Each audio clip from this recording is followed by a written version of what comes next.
마가복음 13장 28절부터 37절 말씀 마음을 집중하시고 함께 읽어봅니다. 무화과 나무의 비유를 배우라. 그 가지가 연하여지고 잎사귀를 내면 여름이 가까운 줄 아나니 이와 같이 너희가 이런 일이 일어나는 것을 보거든 인자가 가까이 곧 문 앞에 이른 줄 알라. 내가 진실로 너희에게 말하노니 이 세대가 지나가기 전에 이 일이 다 일어나리라. 천지는 없어지겠으나 내 말은 없어지지 아니하리라. 그러나 그날과 그때는 아무도 모르나니 하늘에 있는 천사들도 아들도 모르고 아버지만 아시느니라. 주야라, 깨어있으라. 그때가 언제인지 알지 못함이라. 가령 사람이 집을 떠나 타국으로 갈 때에 그 종들에게 권한을 주어 각각 사물을 맡기며 문지기에게 깨어있으라 명함과 같으니 그러므로 깨어있으라. 집주인이 언제 올는지 혹 저물 때일는지 밤중일는지 다굴 때일는지 새벽일는지 너희가 알지 못함이라. 그가 호련히 와서 너희가 자는 것을 보지 않도록 주의하라. 깨어있으라. 내가 너희에게 하는 이 말은 모든 사람에게 하는 말이니라 하시니라. 아멘. 오늘 예배에 참석하신 분들은 이 앞에 강단이 조금의 변화가 있음을 아실 거예요. 색깔이 먼저 보라색으로 바뀌었죠. 저의 넥타이 색깔로 보라도 보라색으로 바뀌었습니다. 보라의 색의 의미는 기다림, 인내, 또 왕을 상징하는 색이기도 합니다. 뿐만 아니라 강단의 중앙에는 4개의 촛불 중에 첫 번째 초의 불을 밝혔습니다. 일명 기다림초라고 합니다. 왜 기다림인가? 우리가 12월이면 성탄절을 떠올리게 되죠. 그런데 성탄절을 앞둔 4주일을 일컬어서 교회력에 의하면 대림절이라고 합니다. 대림의 뜻은 한문으로 대는 기다림이라는 뜻이고요, 림은 오신다는 뜻이에요. 그러면 오시는 예수님을 기다리는 것을 대림이라고 그러고, 그 4주간의 절기를 일컬어서 대림절이라 일컫는 것이죠. 그렇다면은 이제 여기 촛불 하나를 밝힌 것은 오늘이 대림절 첫 번째 주일이기 때문이고요, 다음 주일은 두 번째 주일엔 2개의 초를 밝히다가 이제 마지막 4번째 주에는 4개의 초에 다 불이 밝혀지는 거예요. 그 의미는 불이 조금씩 점점 밝아져서 예수님이 오실 때는 세상의 완전한 빛으로 오신다는 상징을 뜻하는 것입니다. 성탄절을 하면은 처음 이 땅에 오신 예수님을 경배하고자 하는 날을 일컬어서 성탄절이라고 하죠. 그런데 성탄절을 향하는 이 한 달의 기간, 4주 동안의 대림절을 통해서 다시 오실 예수님을 기리면서 또 인내를 배울 뿐만 아니라 우리 각자는 자기 믿음을 한번 돌아보고 점검하는 기회가 되기도 하는 것입니다. 예수님은 성경에서 보면 다시 오시겠다는 말씀을 여러 번 반복하셨습니다. 요한복음 14장 3절 말씀에 보면은 가서 너희를 위하여 거처를 예비하면 내가 다시 와서 너희를 내게로 영접하여 나 있는 곳에 너희도 있게 하리라.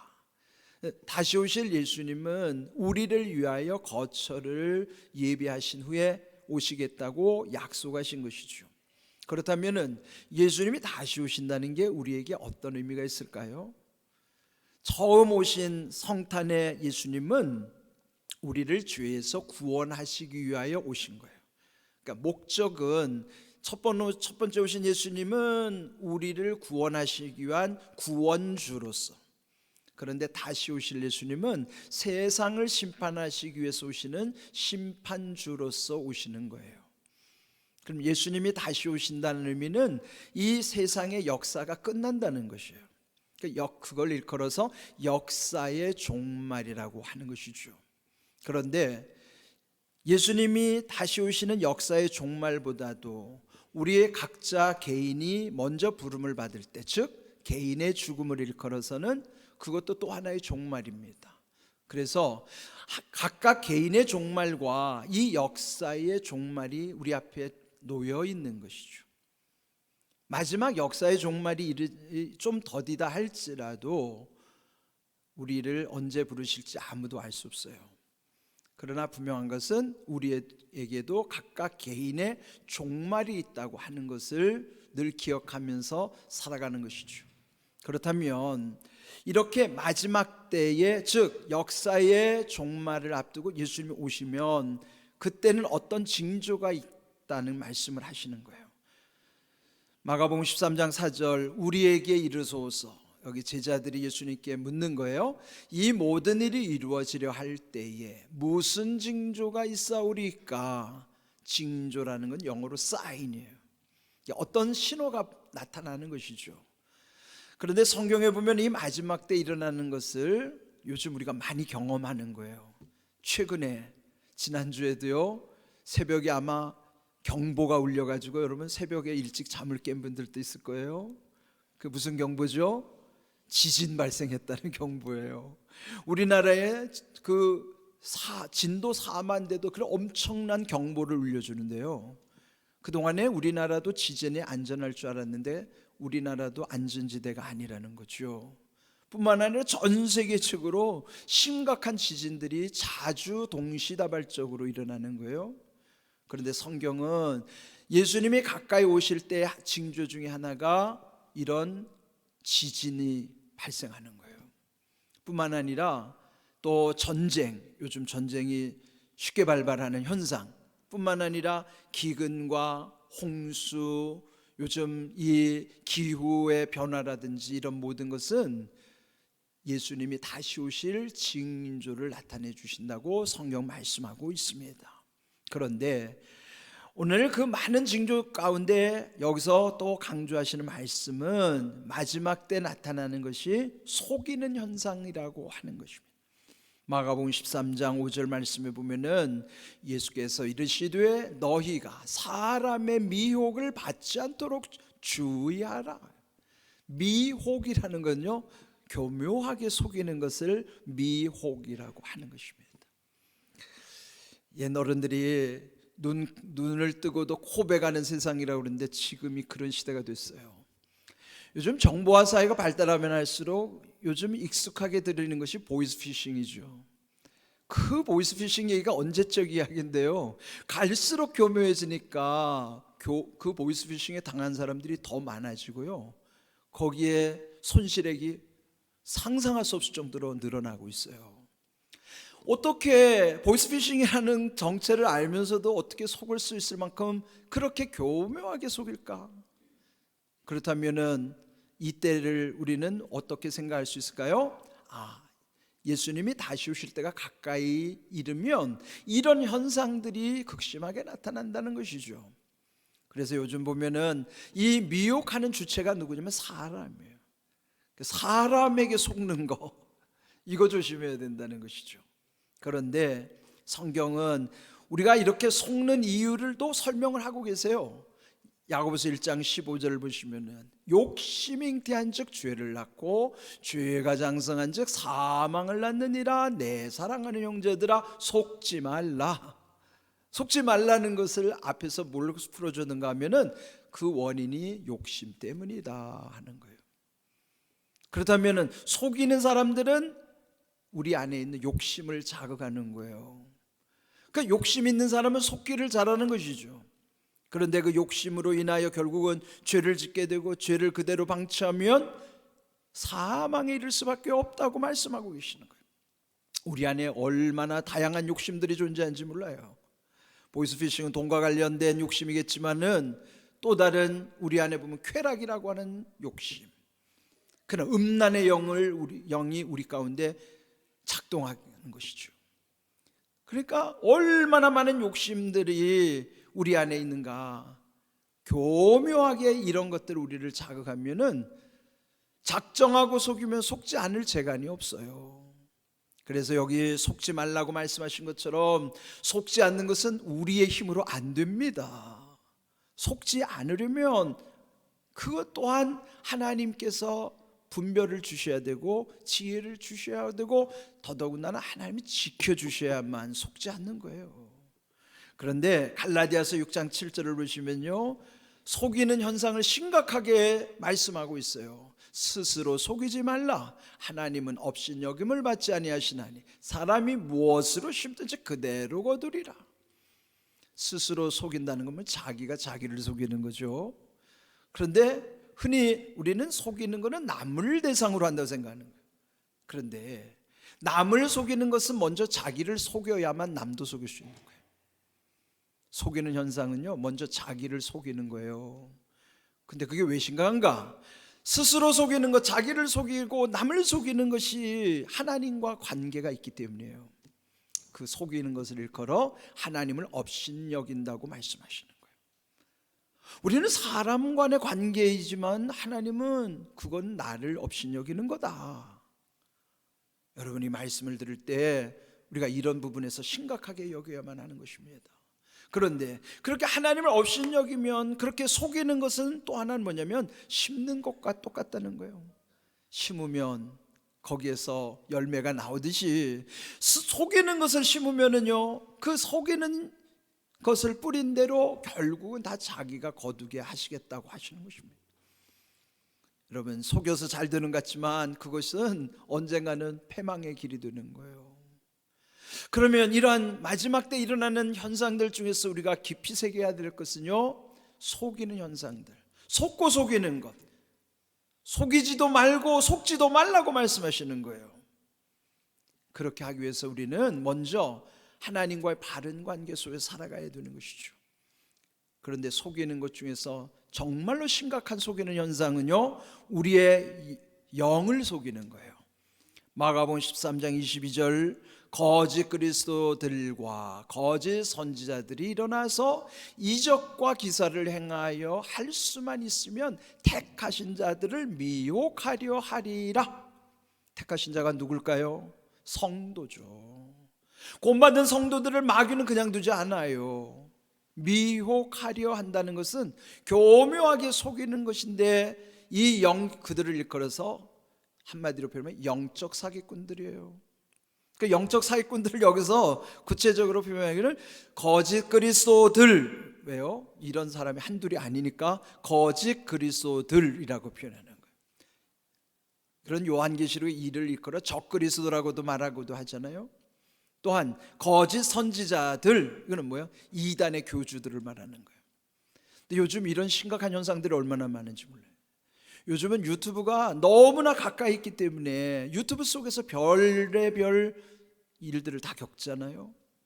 그런데 보니까 요즘에 사기치는 이 영적 사기꾼들이 하나님을 들먹거리면서 마치 자기가 무슨 기적을 행하는 것처럼 뭐 어떤 기계를 만들어서 육각수를 마시면은 그 물이 뭐 만병통치인 것처럼, 또 최근에 보면 헛땡땡이라는 사람은요, 우유에다가 자기 사진 붙여놓으면 우유가 안 썩는데요, 그 우유를 일컬어서 불로유라고 속이는 거예요. 불로유가 뭐예요? 늙지 않는다는 거죠. 그 자기 사진만 붙여놓고 그 우유, 썩지 않는 우유를 마시면은 그 우유 마시면 평생 늙지 않는다는 거예요. 헛땡땡 아시죠? 제가 실명을 안 거론하는 거는 법적인 문제 때문에 그래요. 그런 헛땡땡뿐만 아니에요. 이런 유의 사람들이 마치 무슨 기적을 일으키는 것처럼.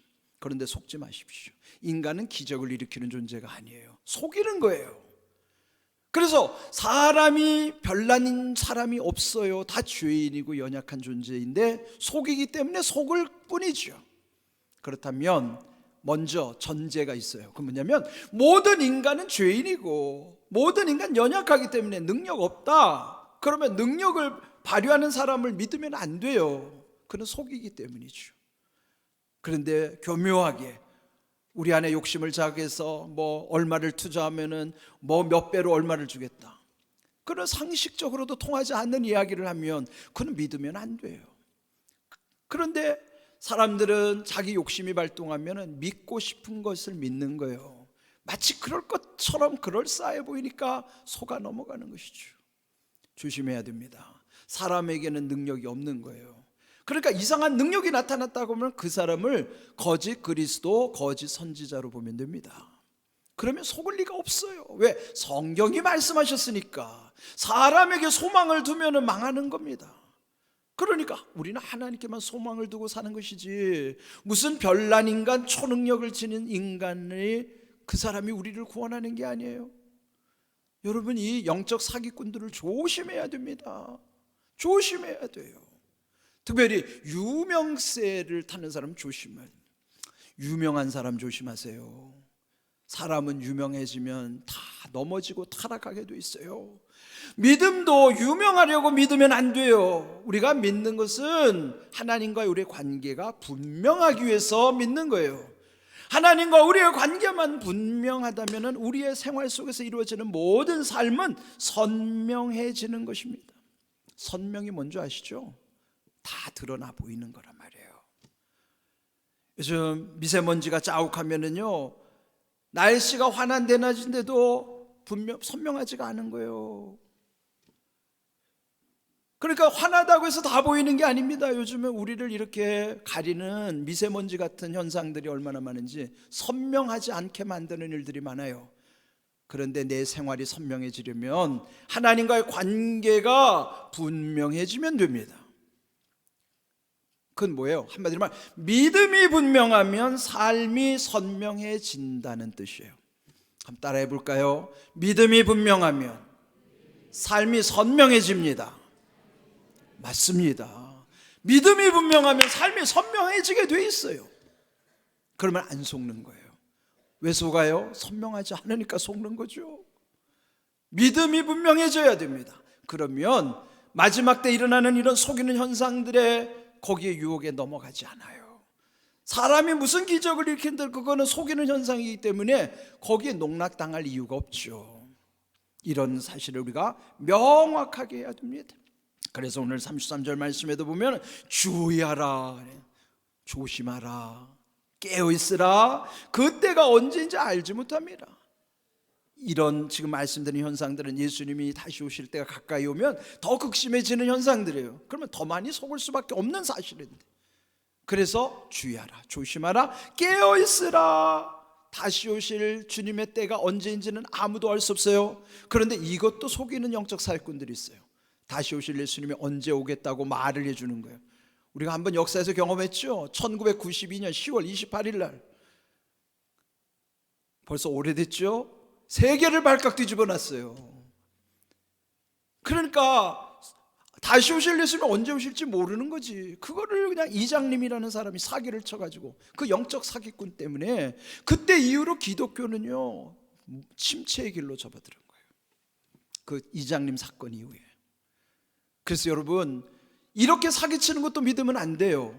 몇 월 며칠에 온다고 구체적인 것을 제시하는 사람도 그 사람 사기꾼이에요. 왜요? 성경이 그렇게 말씀하시니까, 성경에서 분명하게 말씀하신 것이 보이면 선명해지는 거죠. 그래서 주의해야 됩니다. 35절 말씀에도 보면 그러므로 깨어있으라. 집주인이 언제 올는지, 혹 저물 때 일는지 밤중에 일는지 다구울 때 일는지 새벽에 일는지 알지 못합니다. 그런데 그러므로 깨어있으라라는 말씀은 이게 결론입니다. 그러므로라는 단어를 언제 사용할까요? 앞에 어떤 것이 설명되고 또 그것에 대해서 결론을 말할 때, 결론적으로 라는 뜻이 그러므로예요. 이 말씀을 다시 푼다면 결론적으로 깨어있으라, 그 말이에요. 근데 이 말도 오해하기 쉬워요.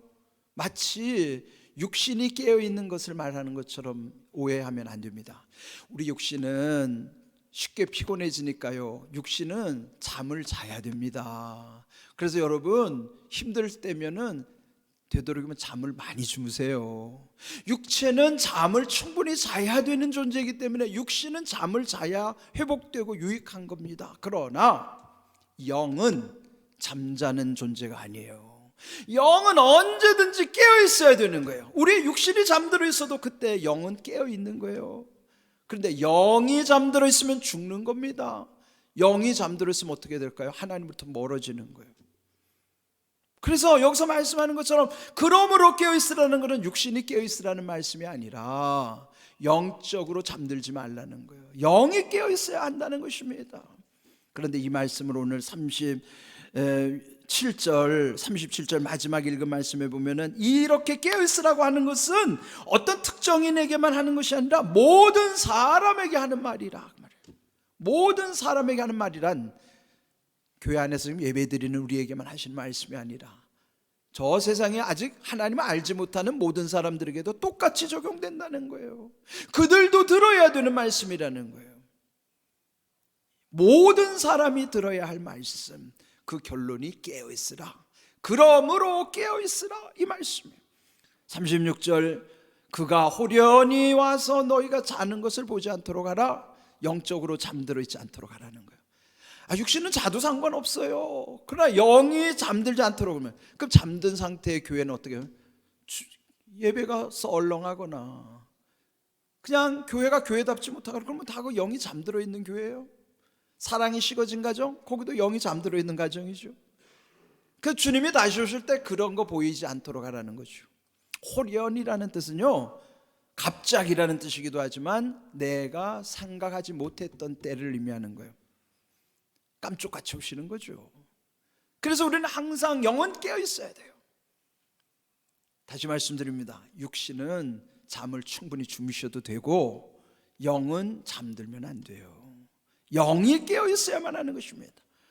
예수님은 마태복음 26장 41절 십자가를 지시기 전에 겟세마네 동산에서 기도하면서 말씀하신 거예요. 시험에 들지 않게 깨어 기도하라. 마음에는 원이로되 육신이 약하도다. 그런데 함께했던 세 제자들 베드로와 요한과 야고보는요, 그냥 너무나 피곤해서 잠들어서 기도도 못한 거예요. 그런데 육신만 피곤한 게 아니라 기도를 못했다는 건 영이 잠들어 있다는 거예요. 그때 예수님이 오셔가지고 너희가 나와 함께 1시간도 기도 못하느냐 그러면서 깨어 기도하라고 당부하시면서, 그렇지만은 제자들의 연약함을 말씀하신 거예요. 이건 우리의 연약함이기도 해요. 마음에는 원함이 있다 하더라도 육신이 약하기 때문에 안 되는 거예요. 우리도 마찬가지예요. 마음으로는 얼마든지 원함이 있어요. 우리가 마음으로 그렇게 원한다 하더라도 안 되는 까닭은 내 육신이 약하기 때문이에요. 그럼 나의 연약한 육신은 내 힘으로 안 된다는 거죠. 어떻게 할까요? 그 도와주시는 분이 성령님이시라고요.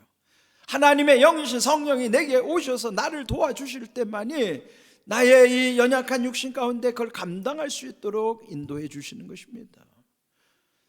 여러분, 우리가 깨어 있어야 한다는 말씀, 지난 주일에 갈라디아서 3장 27절 그리스도 합하기와의 세례를 받은 자를 일컬어서 그리스도로 옷 입었다고 말씀하셨죠.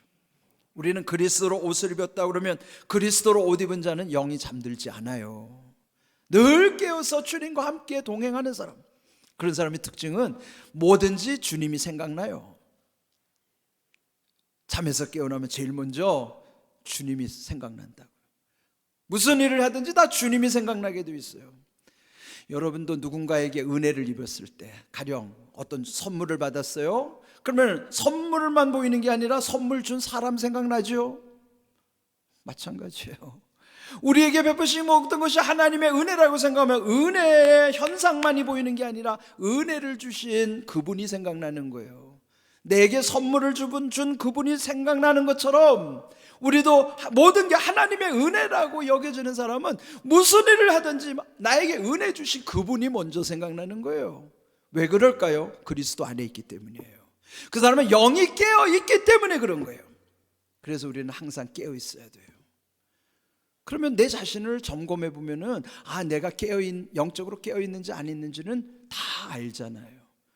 내가 먼저 주님이 생각나는 사람은 그분은 지금 영적으로 깨어 있기 때문에 그렇게 주님이 생각나는 겁니다. 이런 모든 것, 오늘 주신 말씀을 잘 기억하십시오. 결론만 기억하세요. 그러므로 깨어 있으라. 이게 결론이에요. 우리가 영이 깨어 있으면 모든 것이 주님과 연결되기 때문에 세상에 속고 속이는 일, 이런 것에 농락당하지 않아요. 그리고 항상 주님이 주시는 은혜 안에서 깨닫는 지혜도 있지만 감당할 수 있는 능력도 입혀주시기 때문에 이런 귀한 일들을 여러분들 마음에 새기고 감사하면서 은혜를 누리는 복된 믿음과 복된 삶이 되기를 주님의 이름으로 축복합니다. 아멘.